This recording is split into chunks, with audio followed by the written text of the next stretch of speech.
Hi, I'm Sean with Sean Ray Realty, and this is your Dallas News Update.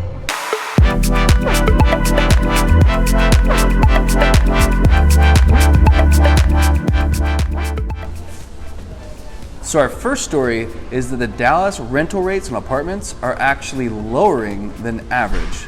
This first story comes to us from Steve Brown from Dallas Morning News.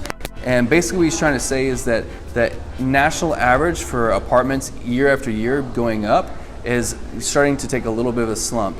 So right now the national average is like 3.8% for apartments to increase year over year, and in Dallas it's dropped down to 3%, which is showing that the Dallas rental market is starting to finally soften. 3% is still a great rate for you to increase year after year for as far as like growth is concerned. But Austin right now is at 4.8%, so Austin still has a really healthy market when it comes to apartment rentals. I think a lot of this has to do because a whole lot of new jobs are coming into Austin. They're all in the tech, it's like the Silicon Valley of Texas. And so Houston, though, is not doing so well. Houston's less than 1%, it's 0.8%. And so this indicates that there's a lot of inventory in Houston's apartment rental market. And because of this, it's going to start slowing down a lot of development when it comes to mixed use or just residential use buildings for apartments. So I'm looking forward to seeing what happens in Houston and seeing if this is going to really hurt their economy overall. But as far as Dallas right now goes, we've started to see a little bit of a softening, but at least it's going to be healthy for us. But way to go, Austin. Keep up the crazy rates you guys got. I'm glad I'm not renting there. So our number 2 story is that Victory Park is getting a 12-story mixed-use office and retail space that's going to make a whole lot more foot traffic in this area that's kind of dead. This story comes to us from Virtual Builders Exchange, and Hillwood is actually going to be the developing partners here, and they're going to put over on that side that's going to be closest to the DART station, a 7-story parking lot, because this used to be a parking lot right now where it stood, just kind of like for overflow for American Airlines Center, for concerts and stuff like that. When they couldn't find parking, this is where they would go.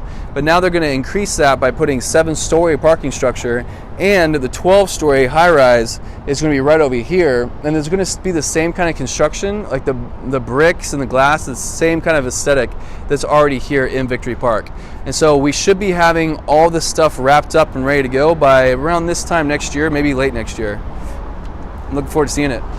So our third story is that we're going back to what we did last week about Uber bringing all these new jobs to Deep Elum. So now there's going to be a second phase of that, and they're going to bring even more jobs to that second phase, the Epic building.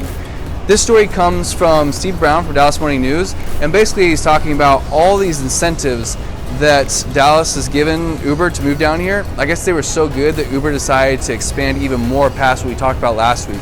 So there's no real concrete plans yet. We don't know a whole lot of information, but we do know that with the hotel and all the residential and commercial spaces they're doing for the Epic Part 2, Uber also plans on going in there and expanding into that building as well as the Epic Part 1 building that we currently talked about last week. Ooh, Uber, you're taking over. Wow, look at that.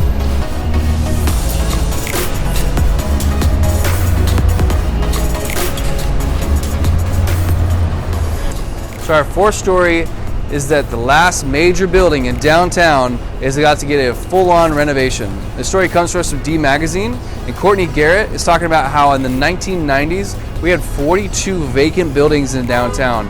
42 major vacant buildings, that's incredible. And since the late 1990s to now, this is the last one standing. And the reason why this is the last one standing is that it's a massive undertaking. It's the largest asbestos abatement in all of Texas history, and it's also the largest tax credit project that's ever happened in United States history. And you can kind of see why. If you look at all these marble, they're sourcing this marble on the bottom all from Europe. They're redoing all the insides. It's going to be a hotel, residential use, and it's going to be the retail as well for people that want to increase the walking traffic over here in downtown. This could be a really big boom for this area downtown. Now, what does that really mean? So downtown was a dead zone for a long time, and now we're starting to see a lot of businesses and a lot of different kind of restaurants open up, and it's starting to bring more life back into downtown. But will it stand the test of time? That's yet to be known. I know there's a lot of big projects that are proposed for the southwest part and the southeast part of downtown to connect the Oak Cliff area and to connect the Deep Elum area to downtown. And so with this being the last major project before we start doing the redevelopment or the new development, then this could be a major win. So keep your eyes peeled. This is the last of the giants.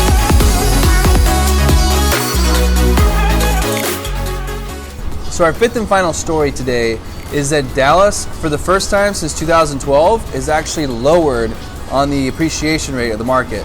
Now this comes to us from Steve Brown from Dallas Morning News, and basically ever since 2012, we've been steadily increasing. The national average for your home appreciation is typically 3%, and right now, for the first time, Dallas has actually got under, for the market as a whole, like 2.6%. Now I'm not too worried about that because that's all of Dallas. There's certain pockets of Dallas that still are doing 5, 7, 10%, but it is kind of scary to see that this market that seemed unstoppable is now starting to be back to normal. 3% is a very, very healthy rate for you to stay at for a home appreciation. That's how I do most of my investment criteria, is I do the numbers with 3%. Even if it's in a nice area that's appreciating a lot, I still do my models based on 3%. The fact it's at 2.6 is a little makes me a little nervous. But at least we're not Seattle. Seattle is like 1.6% right now. So everyone hope and pray. Make sure you're in an area that has a lot of growth, and hopefully this appreciation drop will not affect you and your future home value. Thank you for watching this week's Dallas Real Estate News Update. If you like what you saw, make sure to like, subscribe, and comment. And I really would like if you shared it as well. And if you want to learn more about anything that's going on in Dallas, make sure to check out last week's video. We did talk about the Uber thing in a little bit more detail, and as well as press that subscribe little ball like thing. It's right here. Is it right here? I don't know. All right. See you guys next week.